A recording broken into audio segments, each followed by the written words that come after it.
नमस्कार, जय भीम साथियों। दैनिक दस्तक पर आपका स्वागत है। मैं हूं आपका होस्ट जीपी गौतम। साथियों, बहुजन समाज पार्टी के लिए झारखंड प्रदेश से एक खुशखबरी आ रही है। बड़ी खबर साथियों झारखंड से निकल कर आई है। आप जानते हैं झारखंड में विधानसभा चुनाव है और इन विधानसभा चुनावों की तैयारी के लिए बहुजन समाज पार्टी लगातार प्रदेश में एक्टिव बनी हुई है और बूथ लेवल से लेकर प्रदेश लेवल तक जगह जगह छोटे छोटे कार्यक्रमों के जरिए अपने कार्यकर्ताओं को वहां पर चुनाव के लिए तैयार करने में लगी हुई है। इस बीच साथियों आप जानते हैं चुनावों की वहां पर घोषणा हो चुकी है और बहुजन समाज पार्टी ने अकेले चुनाव लड़ने का फैसला वहां पर लिया है। लेकिन अकेले चुनाव लड़ने के बावजूद साथियों बहुजन समाज पार्टी की जो ताकत है वहां पर कम आकी नहीं जा रही है और चुनाव को देखते हुए बहुजन समाज पार्टी के हाथ में एक बड़ी कामयाबी लगी है। क्या है वो कामयाबी साथियों, इसके बारे में बताऊंगा, लेकिन इससे थोड़ा सा जो झारखंड विधानसभा है उसके बारे में साथियों थोड़ा सा याद करा देता हूं। आप जानते हैं झारखंड में 81 साथियों विधानसभा सीटें हैं जिन पर लगभग बहुजन समाज पार्टी अपने जो प्रत्याशी हैं उतारने जा रही है और बहन जी ने पहले ही स्पष्ट कर दिया है कि हम विधानसभा में अकेले चुनाव लड़ेंगे। किसी भी ना तो क्षेत्रीय पार्टी से गठबंधन होगा, ना नेशनल जो पार्टियां हैं जैसे कांग्रेस है, बीजेपी है, इनसे गठबंधन होगा। इनसे हमारी जो दूरी है वो लगातार बनी रहेगी और जो क्षेत्रीय दल हैं उनसे भी अब हम गठबंधन नहीं करने जा रहे हैं, क्योंकि बहन जी ने इसका जो बड़ा कारण बताया था कि हरियाणा में जो हमने गठबंधन किया है और इससे पहले पंजाब में जो हमने गठबंधन किया था वहां हमको अपेक्षित परिणाम नहीं मिले हैं। हमारे वोट तो इन पार्टियों को ट्रांसफर हो जाते हैं लेकिन इन पार्टियों के जो वोट होते हैं वो हम तक नहीं मिल पाते हैं, इसलिए गठबंधन का जो फायदा है वो हमको नहीं मिल पाता है। हमारा बड़ा नुकसान गठबंधन से हो जाता है, ये बहन जी ने कहा था और इसके बाद गठबंधन की जो राजनीति है इससे दूर रहने का फैसला बहन जी ने किया था।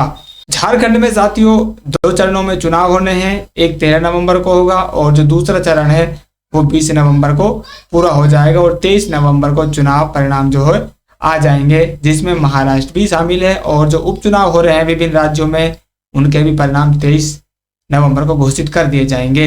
इस सब को देखते हुए साथियों झारखंड में बहुजन समाज पार्टी की उपस्थिति को देखते हुए, उसकी मजबूती को देखते हुए वहां पर एक पूर्व मंत्री के बेटे ने साथियों बहुजन समाज पार्टी ज्वाइन कर ली है। कौन है वो मंत्री साथियों? अकलू राम महतो।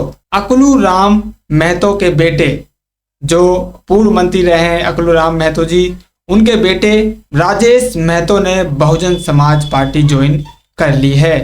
बड़ी खबर है साथियों, अकलू राम महतो जो पूर्व मंत्री रहे झारखंड सरकार में, उनके बेटे राजेश महतो ने बहुजन समाज पार्टी का दामन थाम लिया है और खुद राजन मेहता जो बहुजन समाज पार्टी झारखंड के प्रदेश अध्यक्ष हैं उनकी मौजूदगी में उनको बहुजन समाज पार्टी ज्वाइन करवाई गई है, उनको प्राथमिक सदस्य बनाया गया है। ये बड़ी खबर साथियों झारखंड से निकल कर आ रही है।